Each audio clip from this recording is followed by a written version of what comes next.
ছাব্বিশের ভোটের আগে চরমে ধর্মযুদ্ধ। একেবারে দিনহাটায় উদয়ন গুহ ঢোল, খোল, করতাল, হারমোনিয়াম বিতরণ করলেন।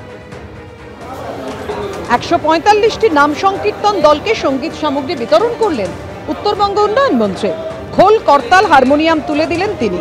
এর মধ্যে ধর্মীয় বিষয় নেই বলে মন্তব্য করেছেন উদয়ন গুহ।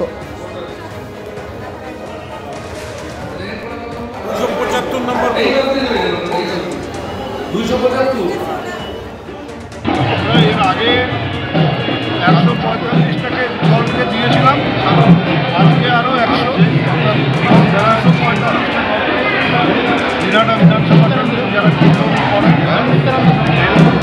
বিভিন্ন গ্রামে গেলে আবদার করেন যে আমাদের আমরা আমাদের বিভিন্ন জায়গায় বন্ধুবান্ধবের সাথে কথা বলে এই দলগুলোর হাতে একটা করে হারমোনিয়াম, একটা করে খোল, একটা করে করতাল সবাই করতে পারে।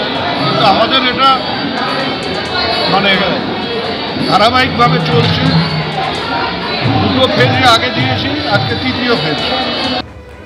৫ লক্ষ কণ্ঠে গীতা পাঠের পর এবার ১ লক্ষ কণ্ঠে কোরআন পাঠের ঘোষণা করলেন সাসপেন্ডেড তৃণমূল নেতা হুমায়ুন কবির।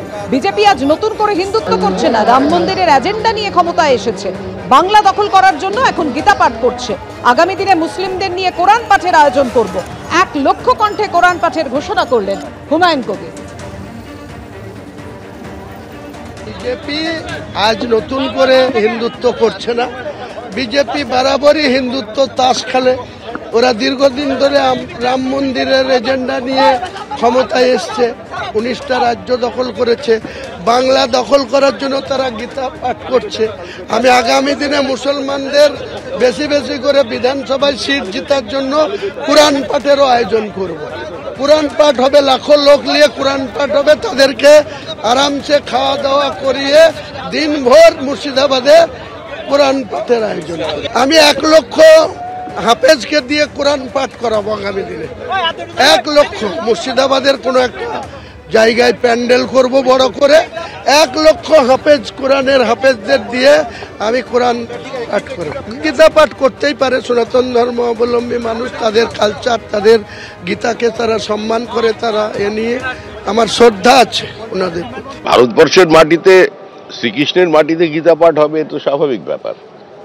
এখন তার জন্য সংঘবদ্ধ হতে হচ্ছে মানুষকে, আর বিভিন্ন সমালোচনার সম্মুখীন হতে হচ্ছে। এটাই প্রমাণ করছে এই মুহূর্তে পশ্চিমবঙ্গের অবস্থা কোথায় এসে পৌঁছেছে। একদিকে হুঙ্কার চলেছে বাবরি মসজিদ হবে, রাজ্য সরকারের অনুমোদনে কালকে আমরা দেখতে পেলাম কিছু ধর্মান্ধ মানুষ মাথায় ইট নিয়ে পৌঁছে গেল, আর পুলিশ নির্বিকারভাবে তাকিয়ে থাকলো। অর্থাৎ যে বাবরি মসজিদকে কেন্দ্র করে সারা ভারতবর্ষের রাজনীতি উত্তাল হয়ে উঠেছিল, দল মত নির্বিশেষে মানুষ যেখানে অংশগ্রহণ করেছিল, আবার সেই বিদেশি আক্রমণকারীদের, কিছু লুটেরাদের, কিছু লম্পটদের আজকে ভারতবর্ষে প্রতিষ্ঠিত করবার পুনরায় চেষ্টা চলেছে। আর পশ্চিমবঙ্গে এখন এই বাবরের শাসন চলেছে রাজ্যে। বর্তমানে যে সরকারটা আছে, এটা বাবরপন্থী সরকার, এটা হিন্দু বিরোধী সরকার, বাংলাদেশি হিন্দু উদ্বাস্তুদের বিরোধী সরকার। এই সরকার ভারতীয় মুসলমানদের পক্ষে নয়, এই সরকার মৌলবাদের পক্ষে, বিচ্ছিন্নতাবাদের পক্ষে। এই সরকারের যিনি মুখ্যমন্ত্রী, তিনি এবং তার দল মনে করছেন পশ্চিমবঙ্গটা একটা পৃথক দেশ এবং তিনি তার প্রধানমন্ত্রী। বাস্তবে এটা সম্ভব নয়।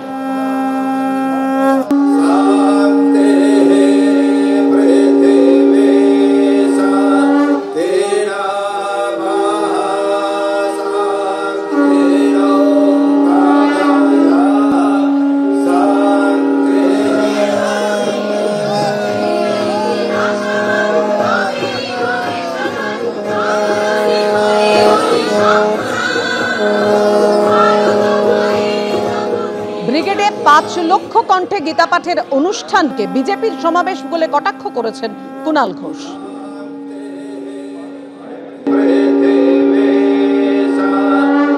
গীতার অপব্যবহার, অর্থাৎ গীতার পলিটিক্যাল মার্কেটিং এর অপচেষ্টা তো কারা করছে? যারা করছে তারা সব পরপর বিজেপি নেতা, তো প্রমাণিত। আর একটা লোক আছে ওখানে, কি সব অভিযোগ ছিল তার বিরুদ্ধে, সে আর এইসব বিজেপি নেতারা তারা এইসব করছেন। এরা আগে ভগবান রাম সভা শ্রদ্ধেয়, কিন্তু রাম মন্দিরের রাজনীতি অযোধ্যাতেই হেরে গেছে, ফৈজাবাদে হেরে গেছে।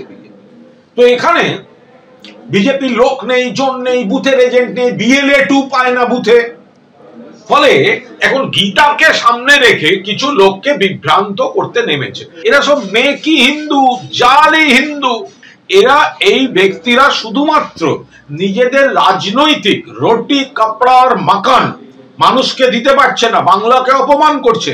এই জায়গা থেকে ধর্মের নামে ভেদাভেদি, ধর্মের নামে একটা পোলারাইজেশন, সেই চেষ্টায় এই গীতাকে অপব্যবহার করছে।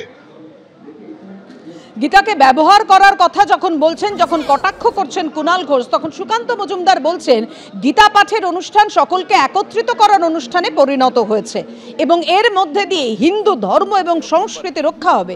কি বলেছেন সুকান্ত মজুমদার, দেখুন।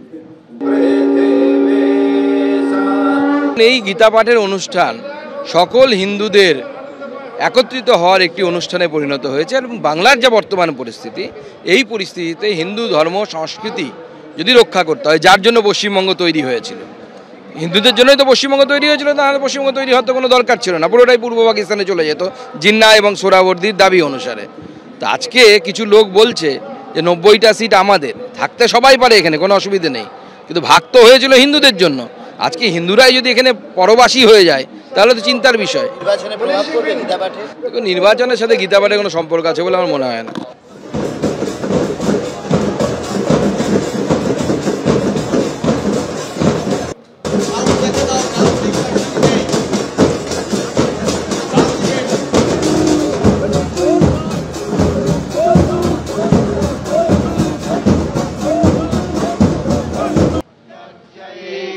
शङ्खं दद्मो प्रतापवान् ततः शङ्खश्च भैर्यश्च वनवानखगोमुखः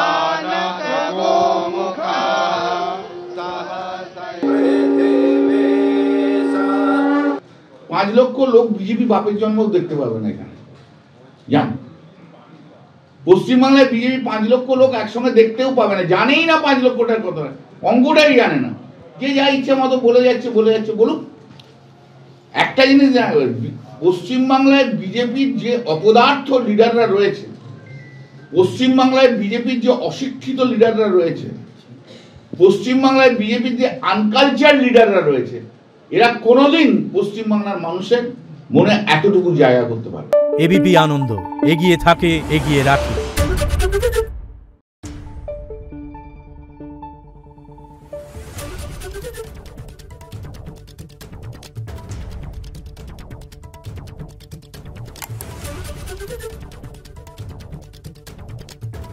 Thank you.